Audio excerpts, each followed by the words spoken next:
мына келіншек сияқты, бұл просто анау не активист біздің, потому что ары қарай уже білмейді қалай күн көруді. А бұндай бізде сотни, я еще поворачиваю. У меня вот целый кейс документов таких. Не үйі жоқ, не жайы жоқ, не жұмыс жоқ, кредиттер бәрі просроченный. Мы далеко не будем ходить, мы Каспий редкий азық-түлік алып отыр. Азық-түлік.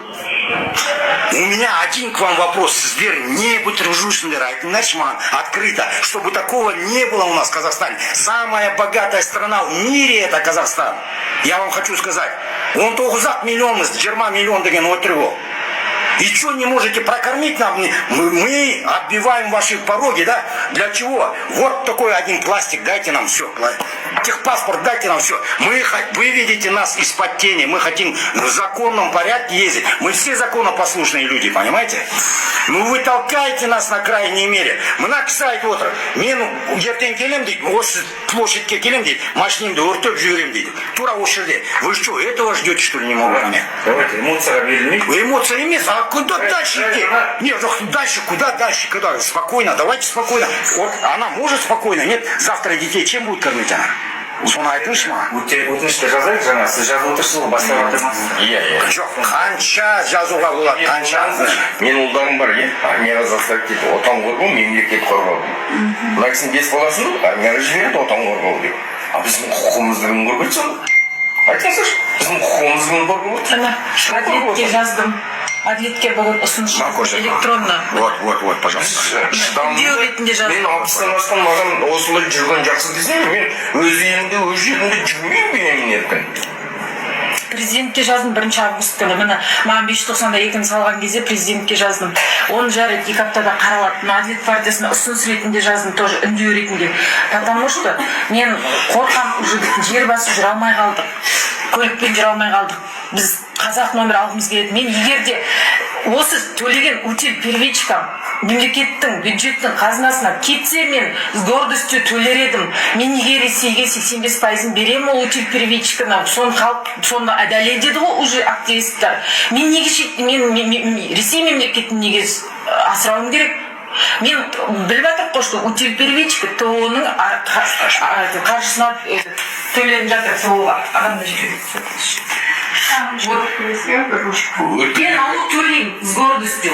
Мен штраф төлеймін гордостью. Мені те 592-ге салдық, нем бар, чегім бар төлеген. Сол жерде төлеткізді бізді. Қазалының тұсында бізді таңға 5:40 тастады.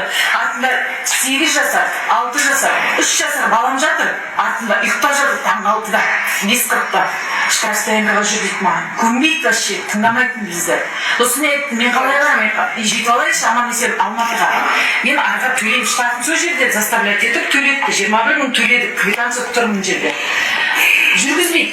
Мен өзім батыс облысынамын. Бір ай сол жақта болдым. Ешқандай проблема жоқ батыста. Транзит, былай бұрсам да транзит, былай бұрсам да транзит. Одновременно гаилар қасына жүріп ешкім тоқтатпайды. Мына жаққа келесің де қысым көресің, өз мемлекетінде, өз жерінде қысым көресің. Мен соған жаным ашиды бар ғой. Утиль первичканы алып таста, қазақ тонамайды. Жамаат партиясының Исматовта болдық приемында, Мұхтаровта болдық приемында 2 рет. Мен өзім лично қалалық акимат кәдімгі Дархан бар, Сатыбалдыға жазамын деп бар, ол жақтың приемында 700 адам түрде басқа төмендегілер қабылдады. Номерін жазып алып, данныйын жазып алып, ешқандай нәтиже жоқ, білесіздер ма? Нәтиже жоқ. Біз құрылтай бірдеңе шетейікші, бізге хотя бы легализация білмеймін, утиль первичканы мүлдем алыпсаңдар, алмасаңдар, хотя бы арзандатып беріңдер.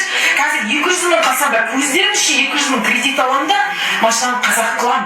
200 мың, 400 мың қайтарам мемлекетке. С гордостью қайтарам, потому что мен қазір. Но 3 миллион 200-ді мен 6 миллион 400-ді қайтармаймын мен мемлекетке. Мен ондай ақшам жоқ. Мен 5 баламды, үлкен қызым Асеньяр университетіне 3-4 курсқа көшті.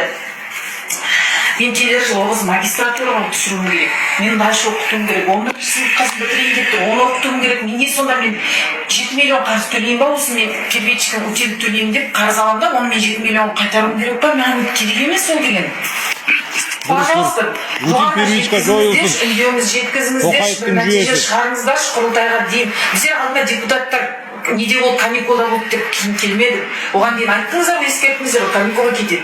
Міне, келгеннен кейін қимылдап жатырмыз августтан бастап. Кассидерді жазып аламыз, жаңағы кандидат қабылдау өткізсек, солардың қабылдау. Неге екеу ғана 19-дан? 19-дан хотя бы